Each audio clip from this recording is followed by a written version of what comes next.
Je l'ai emmené avec moi. Je faisais une course de côte en indépendance sur une bombe qu'on m'avait prêtée. Alain a repris du poil de la bête, et au retour, avec ses amis, ils ont commencé de retaper la Dauphine. Seulement, ils se sont aperçus que leur truc était tout cassé. Alors j'ai décidé l'écurie classique à lui prêter une auto. Comme ça, on ne pourra plus dire que les pilotes d'usine n'aident jamais les petits jeunes. Samar lui a conseillé de participer à une course en circuit fermé pour se faire la main. Alors on est venu l'accompagner, Brigitte, Pierrot, Michel et moi. Et voilà, il y a encore un os. Ça recommence comme avant, à tous les coups. Tout va bien, tout va mal, puis tout s'arrange et puis tout se dérange. Ah. Non, Alain n'a peut-être pas été très raisonnable la dernière fois. Il a foncé comme une bête avec sa nouvelle auto, il l'avait même pas en main. Ah. Enfin, on repart. Pour nous, ça va s'arranger, je vous dirais. Mais alors, c'est les parents d'Alain.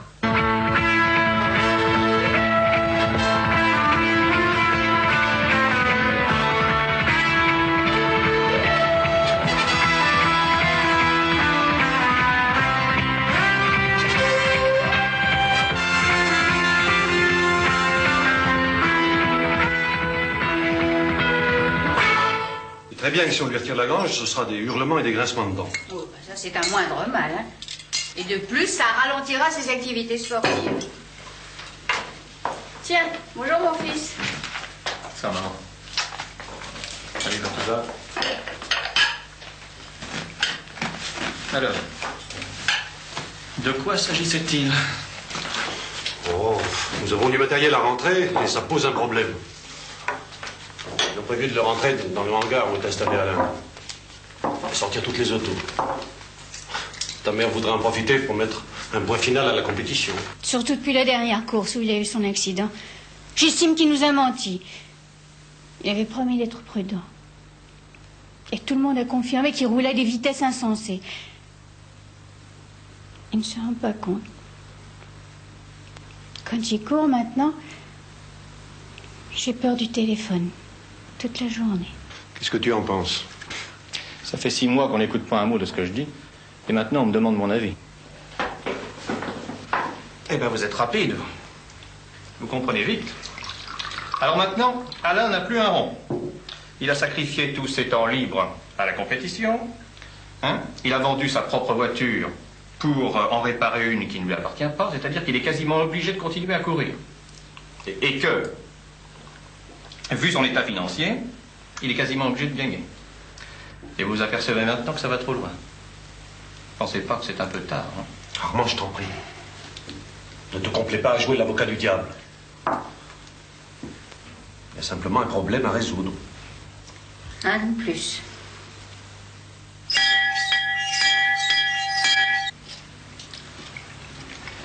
J'ai fini de découper l'aile déchirée. Demain, on répare le plastique. Ensuite, on vérifiera le train avant. Alain, s'il te plaît. Les histoires, on s'en fiche. Ça ne nous intéresse pas. Sans blague.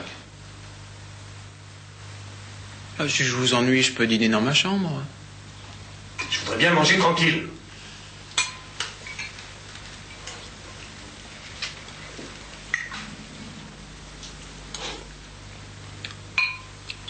Je me pose une question, Alain. Non, il ne faut pas dire je me pose une question, Alain, mais je te pose un traquenard, Alain. Oh, qu'il est énervant. C'est pas moi qui suis énervant, c'est vous qui êtes énervé. Dis-moi, tu es peintre en carrosserie automobile, mais c'est provisoire.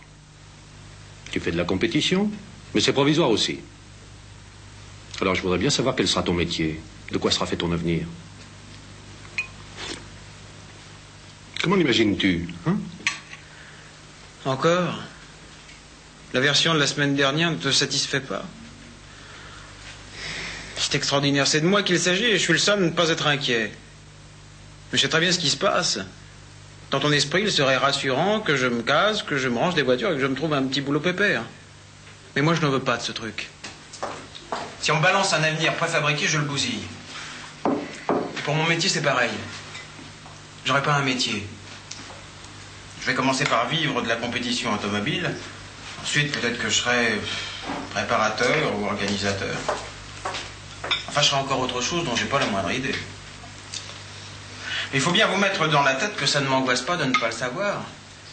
Au contraire, ça me réjouit.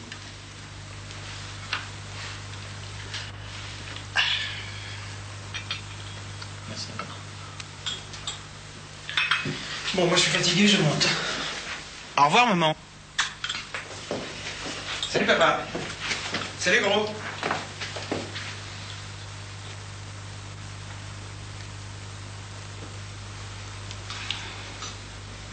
Ah, ça promet. Oui.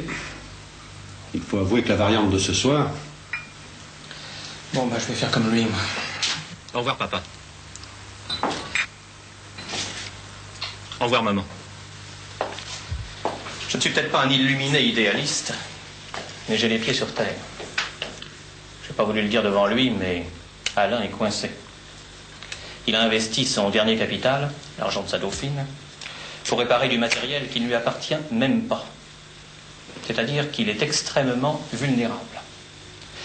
Alors de deux choses l'une.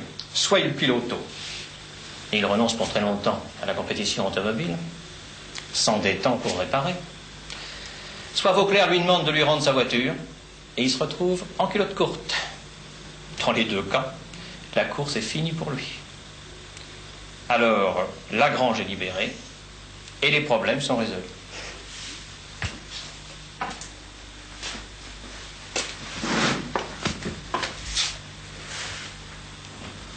Personne ne lui balancera un avenir préfabriqué, comme il dit. Il se le préfabrique lui-même. Et j'aime mieux être à ma place qu'à la sienne. Mais Armand, tu n'as pas à te justifier à nos yeux.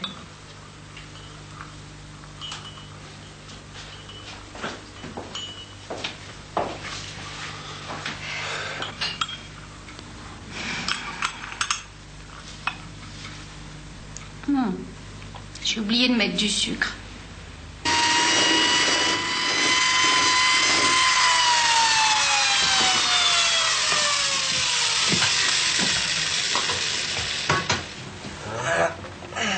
Et une aile d'alpine, s'il vous plaît, pour moi. Une aile d'alpine, une! Merci bien. Et t'as pas un filon d'alpine pour moi? Il est marrant, mon copain. C'est vraiment la quintessence de l'humour français. Ah, et puis c'est d'un inattendu, alors. Ça va, ça va.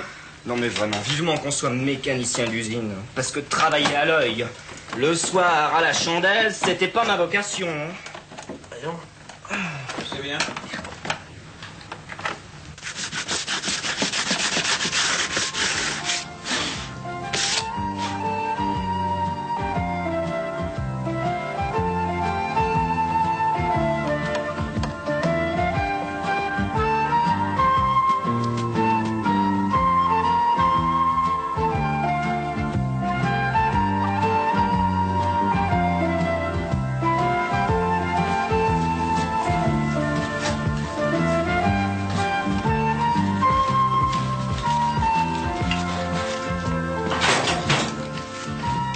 Savard te pardonnera quand il verra l'auto flambant neuve. L'autre jour, il était pas très content, hein. Je me demande ce qu'il a pu raconter à Vauclair, parce qu'après tout, c'est grâce à lui qu'on a l'auto, non? Ouais, c'est pas bien parti. Il pense que je suis un charlot. J'ose même pas aller le voir au service compétition pour contrôler le parallélisme. Oh, faut pas faire trop complexe, hein. Tu es un pilote d'usine avec une auto moins puissante, c'est pas mal pour un bousilleur. Et je pense que pour Vauclair, un bon résultat et un bon temps, c'est la seule chose qui compte, non? Ne dis pas ça. Regarde-le, Mousse. C'est tout pour ce soir. On ira l'essayer quand elle sera sèche. Ok. Au revoir. Bon, à demain. Demain. Allez.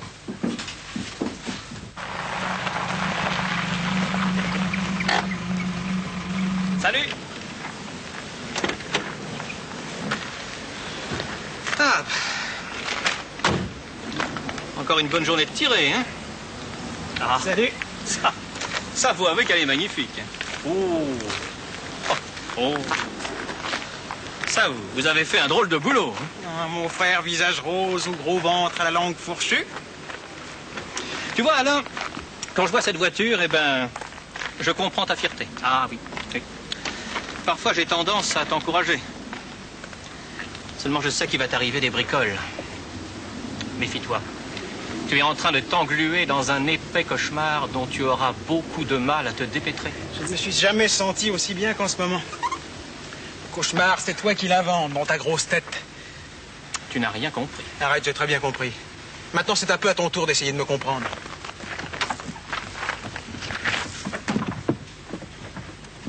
Mais où vas-tu? On dîne dans 10 minutes. se demander un truc à Brigitte et je reviens dans 10 minutes.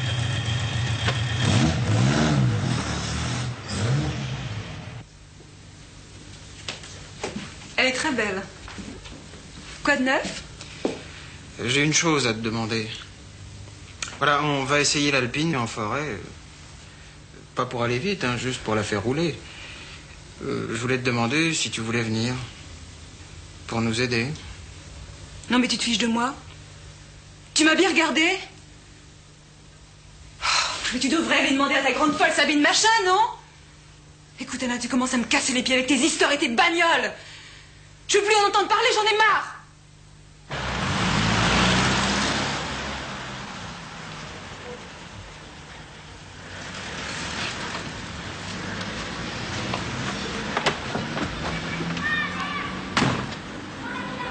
Tout le monde m'en veut.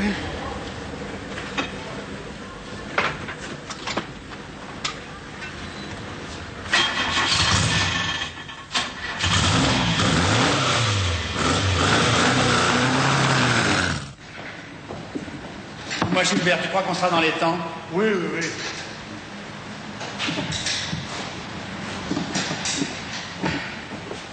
Alors, réparer? T'as eu trop de mal? À faire quoi? La réparer. À réparer quoi? La voiture. Je comprends pas de quoi vous voulez parler.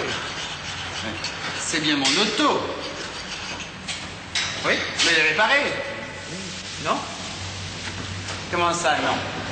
Comme ça se prononce? T'es un petit plaisantin, toi. Donc, qu'est-ce que tu penses de la réparation? Réparation? Quelle réparation? Mais la réparation de son accident! Et quel accident? Elle est toute neuve. Non, les enfants, je vous laisse. J'ai pas le temps de faire joujou, hein. Je crois qu'il va y avoir des suicides ce soir.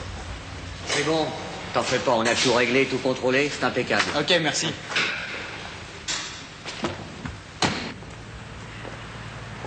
Alors, que décidez-vous? Nous, c'est très simple. Nous avons un contrat publicitaire tout prêt pour Mademoiselle Anvers. Oui. Et Mademoiselle Anvers, que décide-t-elle? Il faut choisir. Ou tu restes avec nous, ou tu t'en vas courir pour ces messieurs. Tu me laisses pas vraiment le choix. T'es pas très sympa avec moi quand même. Pas sympa. N'oublie pas que c'est moi qui t'ai proposé ton premier volant en compétition. Seulement, si tu t'en vas courir pour ces messieurs, tu m'obliges à résilier notre contrat. T'es vraiment pas sympa. Elle est toujours là, votre grande sauterelle? C'est plus une sauterelle, c'est une menthe religieuse. Tu m'étonnes. Raconte. Oh là là, je ne raconte rien. Je ne juge personne, je ne veux rien savoir. Alors, c'est grave.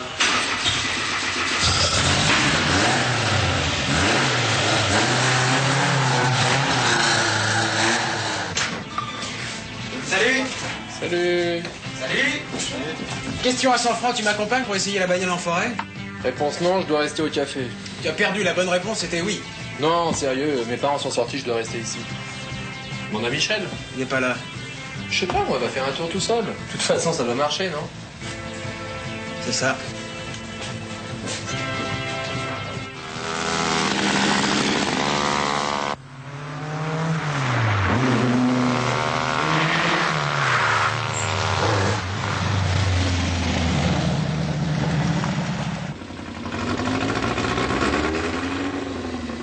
Méfiance, méfiance.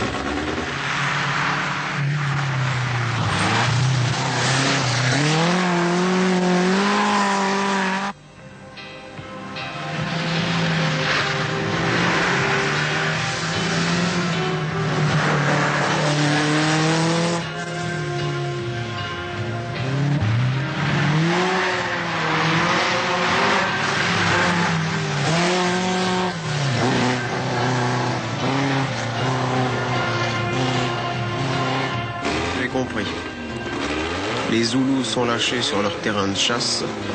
Je les laisse filer.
un coup de manivelle en travers de la gueule, ne cherchez plus.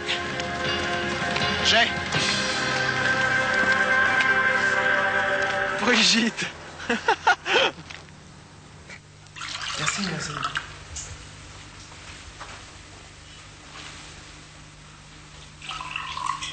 Vous faites du bien.